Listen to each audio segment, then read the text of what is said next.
कौन बड़ा कौन किसने एंड किया किसने शुरू किया वो नहीं। अब ये हो गया कि जी नैले पे दला हो गया दोनों माशाल्लाह हो गया।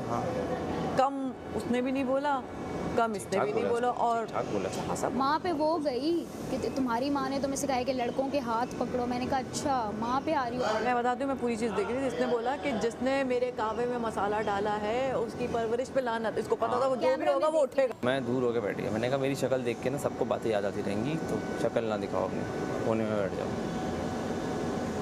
फिर उसके बाद बॉडी का कमेंट भी उसी ने किया, फिर ऐसा मार ले। हाँ इतना कंट्रोल है मेरा अपने गुस्से पे। उसके आंसू निकाले हैं भाई मैंने, और वो शर्मिंदगी से अपने माम को रुला दिया यार। मैं किसी को भी सबको रुलाती है। मुझे तो पता था, मैंने कहा इसने क्या किया रुला सकती। मुझे पता है ना मेरे में ये है पावर, मैं इसलिए तो लड़ती नहीं हूँ कि मतलब आपके आंसू निकलेंगे फिर उसके बाद मैं विलन बन जाऊंगी, आप हीरो बन जाओ। मुझसे लड़ लो, कभी भी नहीं। मैं वैसे ही रो पड़ूंगी। जब मैं इससे भी लड़ी थी तो मैं यही कंट्रोल करी थी कि नहीं नहीं कभी दोस्त था, कंट्रोल कंट्रोल कंट्रोल। मुझे ये क्योंकि मुझे है मेरे। तुम बाहर कल ऐसे लड़ रही थी कब?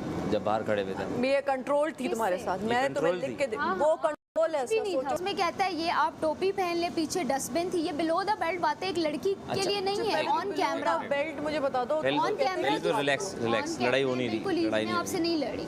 ऑन कैमरा किसी को कहना कि एक डस्टबिन आया, मैंने कहा कैप्टन के लिए नई टोपी आई है। कचरा है ये नहीं बोला, कचरा नहीं था उसमें। कैप्टन के लिए नई टोपी आ गई। कैप्टन के लिए दूसरी नई टोपी आई है। इशू क्या है उसको, इशू क्या है उसको बोला कुछ जा रहा है, वो 3-4 लाइनें अपनी तरफ से लगा के सुन रही है। वो कौन बोल रहा है वो उसको पता नहीं है। उसको सिर्फ एक डस्टबिन आया, अब डस्टबिन भी उसी वक्त आया और कैप्टन भी ये बनी। मैंने कहा यार कैप्टन की नई टोपी आ गई। इसी तरह